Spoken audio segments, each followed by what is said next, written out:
Starting சீன்ல நம்மளோட பரத்வாஜ் வீட்ல தான் காட்டுறாங்க. ஜான்வி வந்து இந்த மாதிரி கல்யாணம் ஆனது, இந்த மாதிரி எல்லா விஷயத்தையுமே தெரிஞ்சுக்கிட்ட சீமாக்கு பயங்கரமா கோவம் வருது. அவள வந்து கன்னா பின்னான்னு திட்டிட்டு இருக்கா. "இவ்ளோ பெரிய வேலைய பண்ணிட்டு இருக்கியே! நம்மளோட குடும்ப மான மரியாதை எல்லாமே போச்சே!" அப்படின்னு சொல்லிட்டு கத்திட்டு இருக்கா.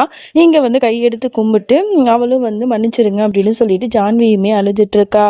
ஆனா இதுக்கப்புறமும் வந்து என்னால மறைக்க முடியாது. ஏற்கனவே வந்து பாட்டி வந்து எங்க 2 பேரையும் தான் திட்டுனாங்க.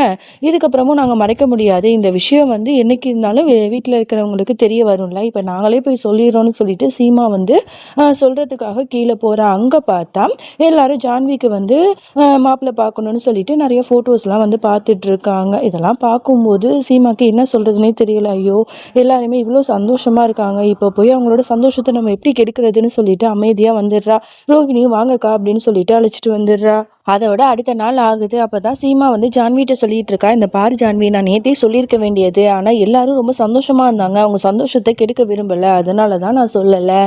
இப்போ நம்ம சொல்லிடலாம். நீயே போய் சொல்லு." அப்படிங்கிற மாதிரிலாம் சொல்லிட்டு இருக்கும்போது, "இல்ல, நான் எப்படி இந்த விஷயத்த சொல்லுவேன்னு" சொல்லிட்டு இவ ரொம்ப வருத்தப்பட்டு சொல்றா.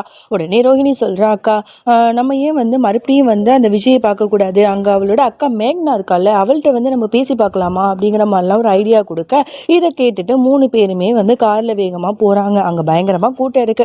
அந்த கூட்ட நெரிசல் எல்லாத்தையுமே வந்து தள்ளி விட்டுட்டு போறாங்க. அங்க வந்து மேக்னா வந்து பிரஸ் மீட்டிங் வந்து வச்சிருப்பா போல. ஸோ அவகிட்ட போயிட்டு பேசுறதுக்கு போறாங்க. இந்த மாதிரி வந்து உங்ககிட்ட ஒரு முக்கியமான விஷயம் பேசணும் அப்படின்னு சொல்லும்போது, "இல்ல, நான் பிஸியா இருக்கேன்" அப்படின்னு சொல்லிட்டு அவாய்ட் பண்றா. "இந்த பாருங்க, தயவு செஞ்சு ஒத்துக்கோங்க. என்னதான் இருந்தாலும் இவ வந்து உங்க வீட்டு மருமக. இவளுக்கு வந்து விஜய் கூட கல்யாணம் ஆயிடுச்சு. நீங்க இந்த மாதிரிலாம் பண்ணக்கூடாதுன்னு" சொல்லிட்டு இவ்வளோ ஏதோ சொல்லி பார்க்குறாங்க. "ஓகே, ஓகே, நான் வந்து இப்போ வந்து முக்கியமான ஒரு மீட்டிங்க்கு போறேன். அதாவது பிரஸ் பீப்புள்லாம் என்னை மீட் பண்ணணும். புரியுதா? அதனால நீ அமைதியா இருங்க" அப்படின்னு சொல்லிட்டு இவ வந்து பிரஸ் பீப்புள்கிட்ட வந்து பேசிக்கிட்டு இருக்கா. அதுக்கு நடுவில் இங்கே வந்து எல்லாரும் கேள்வி கேட்டுட்டு இருக்காங்க. அதுக்கு எல்லாத்துக்கும் பதில் சொல்லிட்டு இருக்காள. அப்போ வந்து என்னோட தம்பிக்கும் வந்து கூடிய சீக்கிரம் கல்யாணம் வந்து ஆக போகுது. நான் அனௌன்ஸ்மெண்ட் பண்ணுறேன் அப்படின்னு சொல்லிடுறா. இதை கேட்டுட்டும் சீமா அப்புறம் ஜான்வி எல்லாருக்குமே ரொம்ப சந்தோஷமா இருக்கு. ஓகே, ஜான்வியை வந்து ஏற்றுக்க போறா போல அப்படின்னு சொல்லிட்டு. அதோட அந்த மேக்னாவும் வந்து உடனே டக்குன்னு சீமா வந்து, "ரொம்பவே நன்றிங்க. நான் சொன்னதை புரிஞ்சுக்கிட்டு நீங்க ஜான்வியை உங்க வீட்டு மருமகளா ஏத்துக்க போறீங்களா?" அப்படின்னு கேட்டா, "என்ன உளர்ற?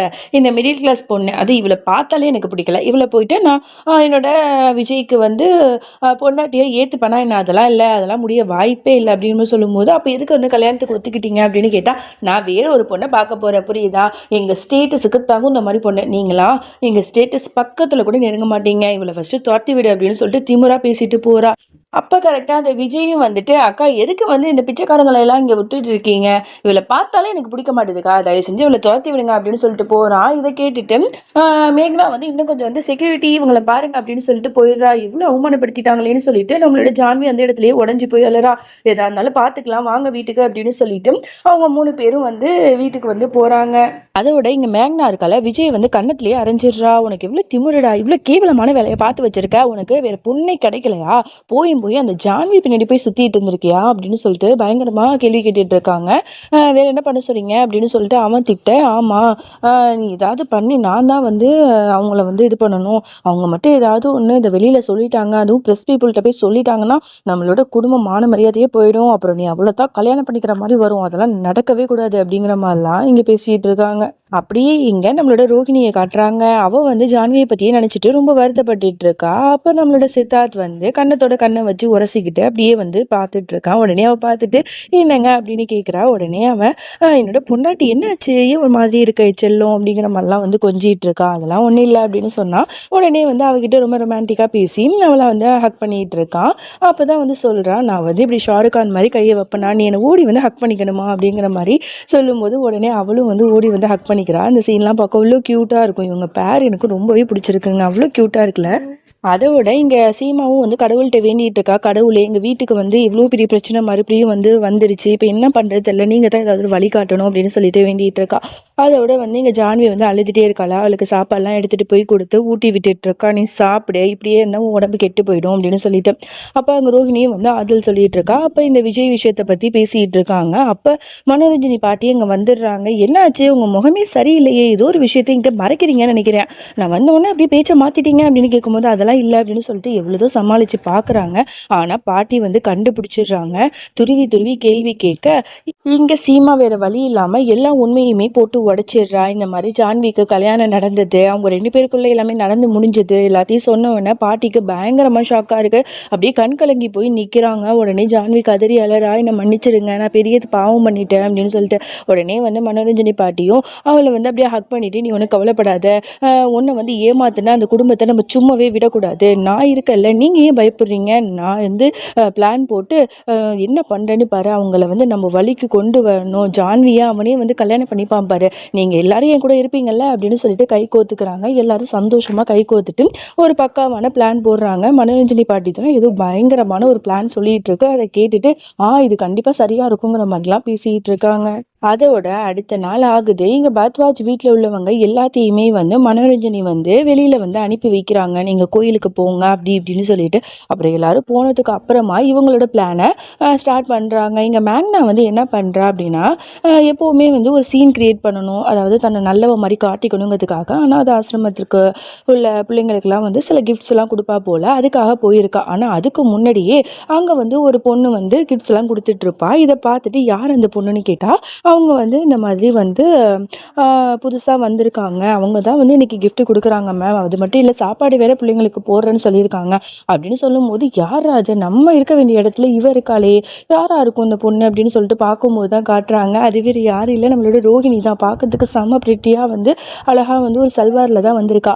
அவள் வந்து வேணுக்குன்னு மேக்னாவை வந்து பார்க்காத மாதிரியே வந்து கிஃப்ட் கொடுத்துட்ருக்கா. உடனே மேக்னா வந்து பேசுகிறா, ஹாய் உங்கள் பேர் என்ன, நான் உங்களை பார்த்ததே இல்லையே அப்படிங்கிற மாதிரி சொல்லும்போது, என்னோட பேர் வந்து சோனியா ஓபராய் அப்படிங்கிற மாதிரி ஒரு பொய்யான ஒரு அடையாளம் கொடுத்து இன்ட்ரடியூஸ் ஆகிக்கிறாவோ. அப்படியா அப்படின்னு கேட்டால், நான் வந்து இந்த ஊர்லேயே வந்து ஒரு பெரிய வந்து ஒரு பணக்கார வீட்டு ஃபேமிலிங்கிற மாதிரி இன்ட்ரடியூஸ் பண்ண உடனேயே வந்து அவளுக்கு ரொம்ப பிடிச்சி போயிடுது. பரவாயில்லையே, பணக்கார வீட்டு குடும்பமா அப்படின்னு சொல்லிட்டு இவகிட்ட வந்து காண்டாக்ட் வந்து நம்பர்லாம் வாங்கி வச்சுக்கிறா. நம்ம கண்டிப்பாக வந்து கூடிய சீக்கிரம் மீட் பண்ணலாம் அப்படின்னு சொல்லிட்டு பேசி வச்சுக்கிறா.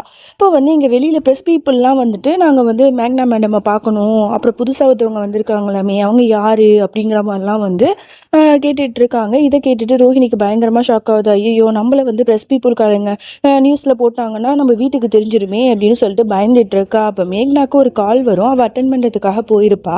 உடனே அந்த கேப்பை பயன்படுத்தி என்ன பண்ணிடுறா, ரோஹிணி அங்கேருந்து எஸ்கேப் ஆயிடுறா. பின்னாடி திரும்ப பார்த்தா அந்த பொண்ணை காணமே, எங்கே அந்த பொண்ணு அப்படிங்கிற மாதிரி இவளும் யோசிச்சுட்டு இருக்கா. இங்கே ஜான்வி வந்து வெயிட் பண்ணிட்டு இருக்கா. ஐயோ, ரோஹிணி அண்ணி, ரோஹிணி சீமா அண்ணி யாரையுமே காணமே, ஐயோ வீட்டில் இருக்கிறவங்களாம் வந்துட்டா என்ன பண்ணுறது, என்ன பதில் சொல்கிறதுங்கிற மாதிரி பயந்துட்டு இருக்கா. அப்போ தான் வந்து வீட்டில் இருக்கிறவங்களும் வந்துட்டு, எங்கம்மா சீமா எங்கன்னு கேட்கும்போது இவ திரு முழிக்கிறா. நல்ல வேலை சீமா வந்து ஒன்றுமே தெரியாத மாதிரி மேலேருந்து கீழே இறங்கி வரா. ஏன் பாட்டி என்ன பண்ணுறீங்க அப்படிங்கிற மாதிரிலாம் கேட்டுட்டு இருக்கா. நீங்கள் தான் இருக்கியாம்மா அப்படின்னு சொல்லிட்டு இவங்க வந்து நார்மலாக வந்து பேசிக்கிட்டு இருக்காங்க. இவ எப்போ உள்ளாக்க வந்தான்னு ஒன்றும் தெரில. அதுக்கப்புறம் வந்து எல்லாரும் சாப்பிட்டுட்டு மாடிக்கு வந்து ஒரு ரூமில் வந்து ஒன்று கூடிடுறாங்க. இந்த மாதிரி நீங்கள் சொன்ன மாதிரியே வந்து நம்ம எல்லாமே பண்ணிட்டோம். இப்போ அந்த மேக்னா வந்து கால் பண்ணுவான்னு நீங்கள் எப்படி நினைக்கிறீங்க அப்படின்னு சொல்லிட்டு ரோஹிணி கேட்க, நீ வேணா பாரு, கண்டிப்பாக அவள் உனக்கு கால் பண்ணுவா அப்படிங்கிற மாதிரிலாம் இங்கே பேசிகிட்டு இருக்க. அதே மாதிரி இந்த மாதிரி ஒரு கால் வருது. உடனே எடுத்து பேசுகிறாங்க. மேக்னாவோட செக்யூரிட்டி தான் கால் பண்ணுறான். இந்த மாதிரி வந்து சோனியா ஓபராய் இருக்காங்களா அப்படின்னு கேட்டால், ஆமாம் நான் தான் அப்படிங்கிற மாதிரி கேட்டால், இல்லை இந்த மாதிரி உங்களை வந்து நாளைக்கு எங்கள் மேடம் வந்து மீட் பண்ணணுமா, இந்த ரெஸ்டாரண்ட்டுக்கு வந்துடுங்க அப்படிங்கிற மாதிரி சொன்ன உடனே ஓகே அப்படின்னு சொல்லிட்டு எவ்வளோ ஃபோனை வச்சிடுறா. அதோட இந்த விஷயத்தை தெரிஞ்சுக்கிட்டு எல்லாருமே ரொம்ப எக்ஸைட்டிங் ஆனாங்க. பரவாயில்லையே பாட்டி, உங்களோட பிளான் பக்காவாக சக்ஸஸ்ஃபுல்லாக ஆகிடுச்சு. நீங்கள் சொன்ன மாதிரி அந்த மேக்னா வந்து என்னை மீட் பண்ண போகிறாளா, இனிமேல் தான் நம்மளோட ஆட்டம் ஆரம்பங்கிற மாதிரிலாம் பேசிகிட்டு இருக்காங்க. அப்படி என்ன வந்து பிளான் போட்டு என்ன பண்ண போகிறாங்க அப்படின்னு சொல்லிட்டுலாம் அடுத்தடுத்த பார்ட்லாம் தெரிஞ்சுக்கணும். இந்த பார்ட் எப்படி இருந்துச்சுன்னு சொல்லிட்டு மறக்காம கீழே கமெண்ட் பண்ணுங்கள். நெக்ஸ்ட் பார்ட்டில் பார்க்கலாம். பாய்.